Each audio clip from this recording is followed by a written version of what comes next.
شیخ صاحب شروع. بسم الله الرحمن الرحیم. په بری صغیر پاک و هند کې یو ډله تېره شوې هغې له پرویزین وایي دا منکر حدیث دي. د رسول الله صلی الله علیه وسلم د احادیثو مبارکه او غونډې ذخیرې نه منکر دي او د احادیثو نه انکار داسې دی لکه د قرآن نه انکار، ځکه د قرآن کریم په سلهاو آیاتونه په دې باب کې دي چې ای مؤمنانو د رسول علیه السلام اطاعت وکئ، زما د پیغمبر حدیث ومنئ، د پیغمبر خبرې ومنئ، د پیغمبر ټول افعال او کردار خپل کوي. لقد کان لکم فی رسول الله اسوة حسنة. الله وی د رسول الله صلی الله علیه وسلم پسې اقتدا وکئ. او په بری صغیر پاک و هند کې چې افغانستان الحمدلله د مرداري فتنې نه پاک دی، په پاکستان او هندوستان کې دا یو ډله تېره شوې پرویزین ورته وایي، مشر غلام احمد پرویزي لعنت الله علیه دی مشر و. په نږدې وخت کې یو پکولي ملا را پیدا شوی په پاکستان کې، اول په کجورۍ کې او بیا په بل ځای کې وسم کوم ځای کې دی.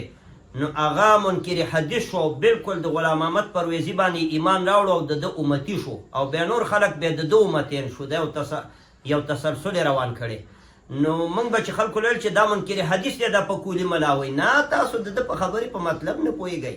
نو اوس تاسو خپله واورئ د ده کلیپ درته چالانوم چې د غلام احمد پرویزي بالکل تایید یې کړی دی او غلام احمد پرویزي بالکل منکر حدیث دی، وایي د قرآن نه بغیر بل شی نه منم. تاسو اوس د دې پکولي ملا د کلیپ واو پرویزي په رابطه باندې دا څه وایي. یو د غلام احمد پرویز دا یو سړی تیر شوی دی، ډېر قابل سړی تیر شوی دی. د په قرآن باندې 50 کاله کار کړی دی.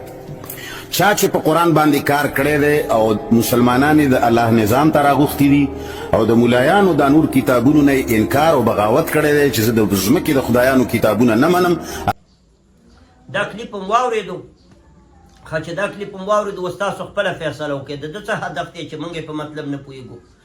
مرزا غلام احمد پرویزی منکر حدیث تیر شوی او الله رب العزت قرآن کریم کې په ټولو سپارو کې دا ویلي چې د رسول الله صلی الله علیه وسلم اطاعت وکړئ. ان کنتم تحبون الله فاتبعوني قل اطیعوا الله والرسول. د قرآن کریم په یو ځای کې دا نه دي راغلي چې د الله اطاعت وکړئ او د رسول علیه السلام اطاعت ورسره نه وي. نو احادیثو نه انکار چورلټ کفر دی عزتمندو، دا د ایمان نه خروج دی او دغه فتنه د پرویزیت په پاک و هند کې وه. په نږدې وخت کې یو پکولي ملا چې پکولي په سر دی او خوله کله یو طرف کږی کله بل طرف یې کږی پیښې میښې کوي، هغه د غلام احمد پرویزي په اتباع کې دا ویلي چې دا یو ډېر پوه سړی تیر شوی دی او هغه د ځمکې خدایان نه منل. نو دغه خبره بعینه ابلیس کړې وه په اسمانونو کې. ابلیس ته چې کله الله پاک ویل چې آدم علیه السلام ته سجده وکړه، هغه ورته ویل یا الله د ځمکې خدایان نه منم. قرآن کریم کې الله وایي قال ااسجد لمن خلقت طینا. ابلیس الله ته ویل آیا د خټو خدایانو له سجده وکم؟ نو دا خبره د ابلیس اوس ښه وګڼئ. تاسو اوس دې له هم وایئ چې دا ابلیس لوی موحد و ځکه الله پاک ته د خټو خدایانو نفي کړي چې نه منم. قال ااسجد لمن خلقت طینا، آیا د خټو خدای له سجده وکم؟ سجده خلق الله ته کوي، آدم ته یې څنګه وکم؟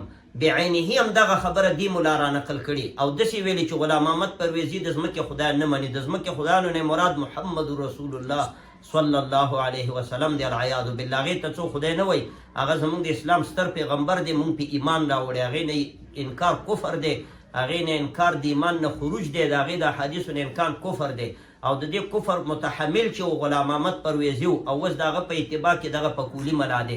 نو چې څوک وایي چې تاسو د ده په هدف نه پوهېږئ، د ده په مطلب نه پوهېږئ، نو اوس ګوره ورته چې ده څه ویلي دي او بیا پې د مجتبا صاحب په نوم باندې یو ملا دی، هغې پې باندې ردم کړی دی او دارنګې د ده پوره هغه خبره راغستې ده او په هغه باندې پوره تشریح او وضاحت کړی دی. نو په دې خاطر باندې زه مسلمانان بیدارومه چې د داسې منکرین حدیثو خبرو پسې مه ځئ. من کې یوه غوړه زیړه خبره م وکړي او د دجال او د شیطان غوندې شیطان به منځ کې یوه خبره ښه وکړه او 15 غلطې کوي. نو دا ښه خبره دې دپاره کوي، خدع او ټګي او دوکه او ګاڼکپي هم دې له وایي، ګاڼکپ دې له وایي چې منځ کې ښه شی تېر کړي او ورسره خراب شي هم پکې ورتېر کړي. نو یوه نیمه خبره که ښه کوي خو نورې خبرې د ایمان نه د خروج او د کفر دي.